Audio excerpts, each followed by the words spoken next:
નમસ્કાર મારા વહાલા વિદ્યાર્થી મિત્રો, મેથ્સ એન્ડ ઇંગ્લિશ યુટ્યુબ ચેનલમાં આપ સૌનું હાર્દિક સ્વાગત છે. વહાલા બાળકો, હજી સુધી તમે આપણી યુટ્યુબ ચેનલ મેથ્સ એન્ડ ઇંગ્લિશને સબસ્ક્રાઇબ ના કરી હોય તો જલ્દીથી સબસ્ક્રાઇબ કરો અને વિડીયોને લાઇક કરવાનું ભૂલશો નહીં. વિદ્યાર્થી મિત્રો, આજે આપણે ધોરણ 8 અંગ્રેજી વિષયમાં ગ્રામરમાં chapter 2 the simple present tense એટલે કે સાદા વર્તમાનકાળની સમજૂતી મેળવીશું. ધ સિમ્પલ પ્રેઝન્ટ ટેન્સ, સાદો વર્તમાનકાળ. સૌ પ્રથમ આપણે આ કોષ્ટકનો અભ્યાસ કરીએ. એકવચન અને બહુવચન. અહીંયા પહેલો પુરુષ, બીજો પુરુષ અને ત્રીજો પુરુષ સર્વનામનું કોષ્ટક આપણને જોવા મળે છે. હવે તેની સાથે સાદા વર્તમાનકાળમાં કયા ટુ બીના રૂપો આવે, હેવ કોની સાથે આવે, હેજ કોની સાથે આવે, ડુ ક્યારે મૂકવું અને ડઝ ક્યારે મૂકવું તેનો અભ્યાસ કરવાનો છે.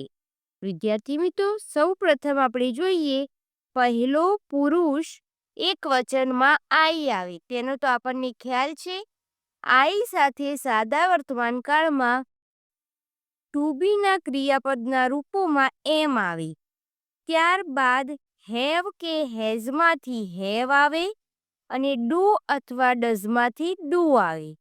તેવી જ રીતે જ્યારે પ્રથમ પુરુષનું બહુવચન એટલે કે આઈનું વી થાય ત્યારે સાદા વર્તમાનકાળમાં વી સાથે આર આવે. વી આર, વી હેવ અને વી ડુ.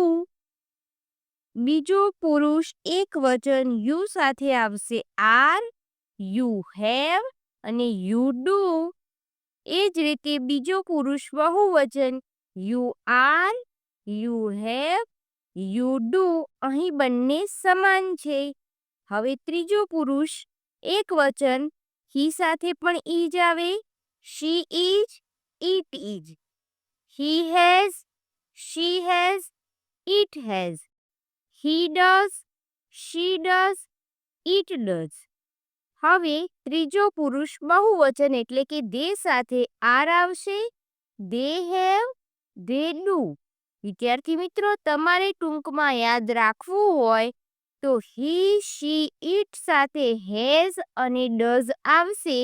માત્ર હી, શી, ઇટ સાથે હેઝ અને ડઝ આવશે. એના સિવાય આઈ, વી, યુ કે ધે હોય તો હેવ અને ડુ આવશે.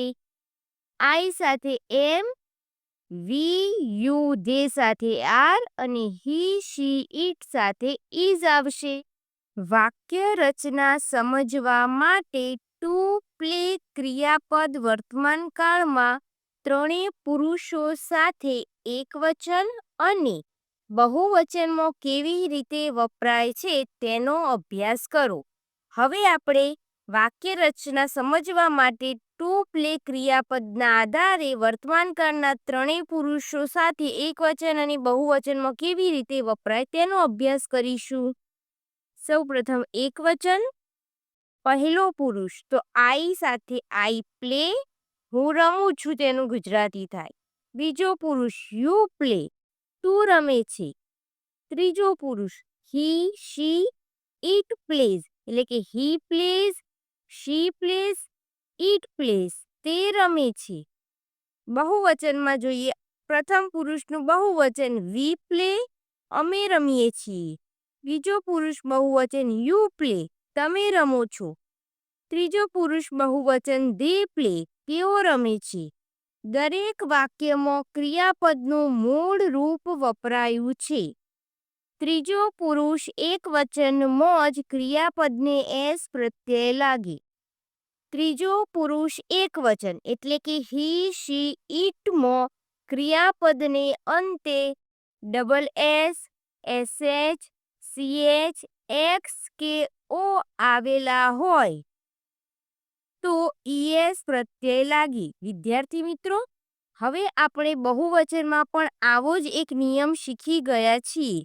આ એવો જ નિયમ છે કે જો તમે અહીં જોઈ શકો છો કે આ ટુ પ્લે જે ક્રિયાપદ છે તે અહીં આઈ સાથે પ્લે જ છે, તેની પાછળ એસ લગાડવામાં આવેલ નથી.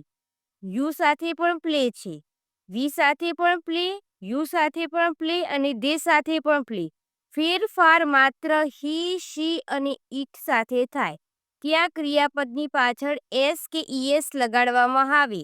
તેમાં આપણે આ નિયમ યાદ રાખવાનો છે કે ત્રીજો પુરુષ એકવચન હી, શી, ઇટમાં ક્રિયાપદને અંતે double S, SH, CH, x કે ઓ આવેલા હોય તો ઈએસ લાગે, એકલો એસ લાગશે નહીં. જેમ કે ઉદાહરણ જોઈએ, પાસ.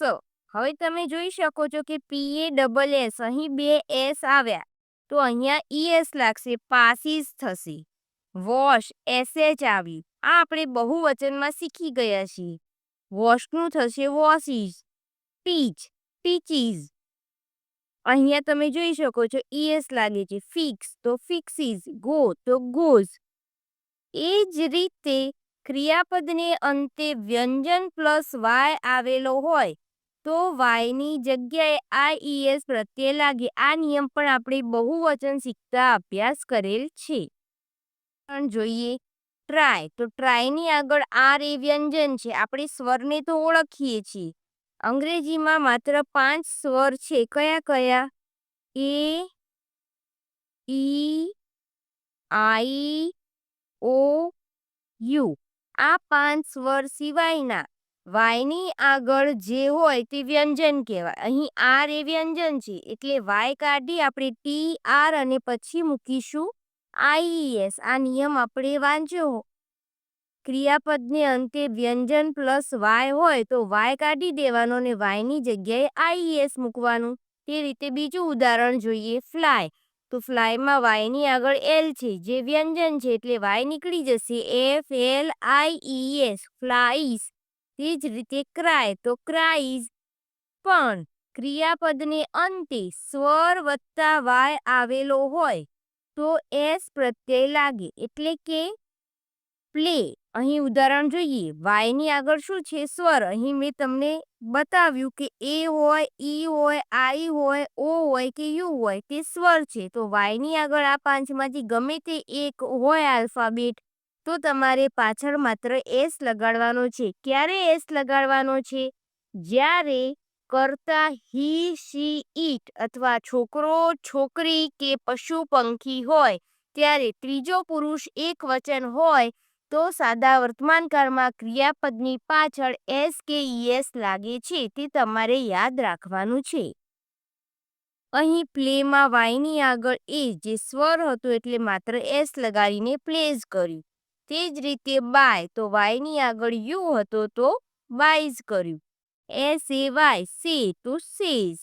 હવે આગળ જોઈએ, સાદા વર્તમાનકાળમાં પ્રશ્નો અને ઉત્તરો. હવે સાદા વર્તમાનકાળમાં પ્રશ્નો જે છે એ કઈ રીતે પૂછાય અને તેનો ઉત્તર કઈ રીતે આપવો તે શીખીએ. પ્રશ્ન 1, હુ લર્ન્સ ઇંગ્લિશ? કોણ ઇંગ્લિશ શીખે છે? Arpita learns English. વિદ્યાર્થી મિત્રો, અહીં તમે જોઈ શકો છો કે ક્રિયાપદની પાછળ એસ લગાવેલ છે એટલે કે અર્પિતા એટલે શી ગણાય. ત્રીજો પુરુષ એકવચન છે એટલે ક્રિયાપદની પાછળ એસ લાગેલ છે. અર્પિતા અંગ્રેજી શીખે છે. We learn English. અમે અંગ્રેજી શીખીએ છીએ. હવે અહીં વી હતું તો ક્રિયાપદની પાછળ એસ કે ઈએસ લાગેલ નથી. આપણે ઉપરોક્ત કોષ્ટકમાં શીખી ગયા કે માત્ર હી, શી, ઇટ હોય તો જ ક્રિયાપદની પાછળ એસ કે ઈએસ લાગે છે. આઈ, વી, યુ જેથી વાક્યની શરૂઆત થતી હોય તો ક્રિયાપદનું મૂળ રૂપ જ રહેશે. વિદ્યાર્થી મિત્રો, અહીં આપણને હુથી પ્રશ્ન પૂછવામાં આવ્યો છે એટલે જ્યારે પણ હુથી પ્રશ્ન પૂછવામાં આવે ત્યારે જવાબમાં નામ આવે, કર્તા આવે. એ જ રીતે જ્યારે આપણે આ વાક્યનું વિધાન વાક્યનું પ્રશ્નાર્થ વાક્ય બનાવવાનું હોય ત્યારે જો અર્પિતા નીચે આ પ્રમાણે લાઈન હોય, અર્પિતા નીચે આ પ્રમાણે આપણને લાઈન આપેલ હોય અને કીધું હોય કે પ્રશ્નાર્થ વાક્ય બનાવો તો આપણે આ રીતે ઉપરોક્ત વાક્ય આપેલ છે તે રીતે વાક્ય બનાવવાનું રહેશે. હુ લર્ન્સ ઇંગ્લિશ અર્પિતા નામ છે તે કાઢી દેવાનું અને તેની જગ્યાએ હુનો ઉપયોગ કરવાનો રહેશે. માત્ર હુ જ WH ક્વેશ્ચનમાં માત્ર હુ જ છે, જેની સાથે ડુ કે ડઝનો આપણે ઉપયોગ કરતા નથી. Number 2, what does Nayan write? Nayan શું લખે છે? વોટનો ગુજરાતી અર્થ શું થાય છે? નયન રાઇટ્સ એન એસે. નયન એક નિબંધ લખે છે.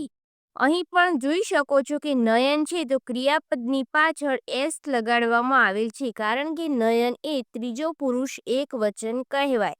અહીં વિદ્યાર્થી મિત્રો તમે જોયું કે અહીં ડઝ પણ વાપરેલ છે. હવે અહીં નયન ત્રીજો પુરુષ એક વચન હતો એટલે પ્રશ્નાર્થ વાક્યમાં ડઝનો ઉપયોગ થયો છે.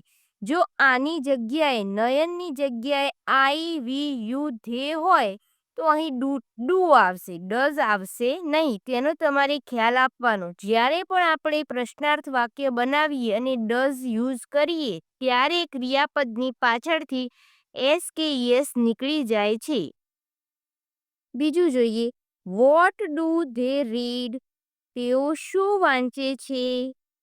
They read newspapers. અહીં તમે જોઈ શકો છો કે ધે છે તો ક્રિયાપદની પાછળ એસ કે યસ લાગેલ નથી, સાથે ધે સાથે ડુ મૂકેલ છે.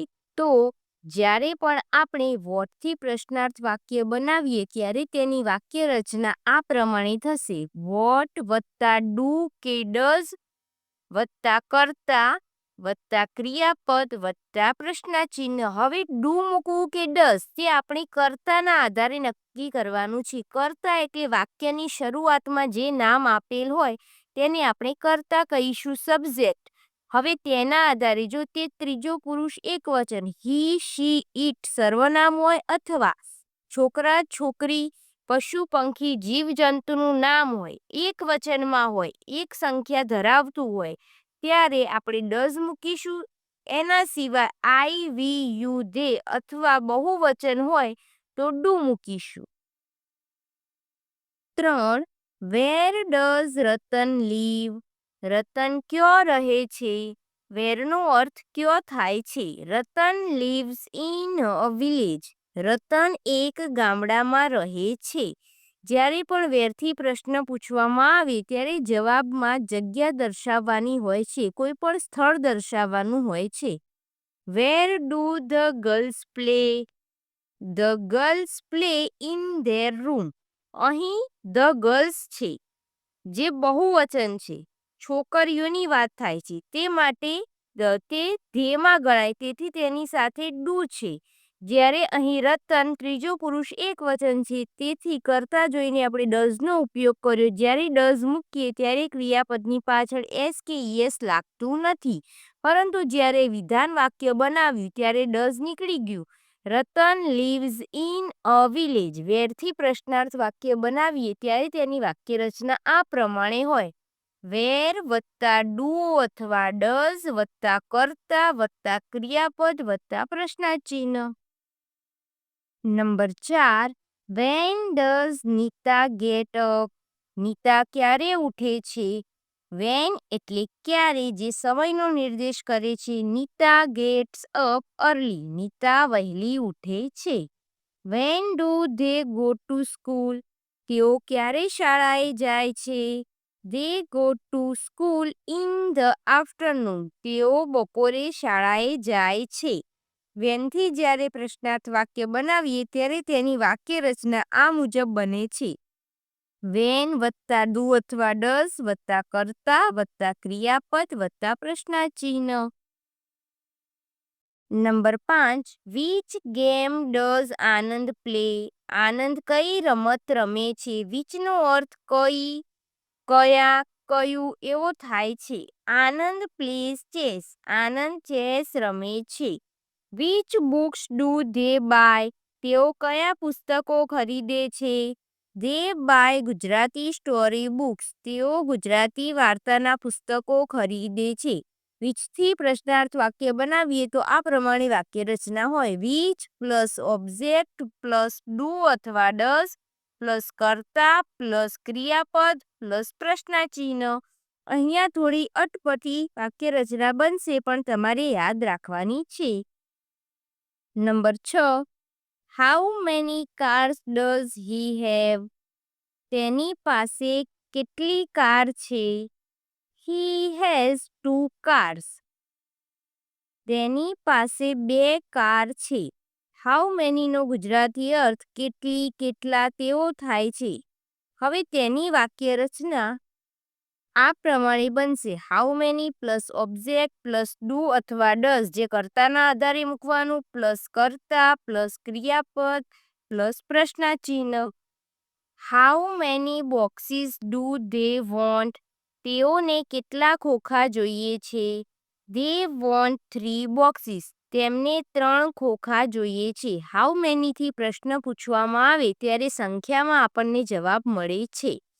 નોંધ: હુ સિવાયના બધા જ પ્રશ્નાર્થ વાક્યોમાં ડુ અથવા ડઝ સાથે ક્રિયાપદનું મૂળ રૂપ વપરાયું છે. ઉત્તરમાં પુરુષ અને વચન પ્રમાણે ક્રિયાપદ મુકાય છે.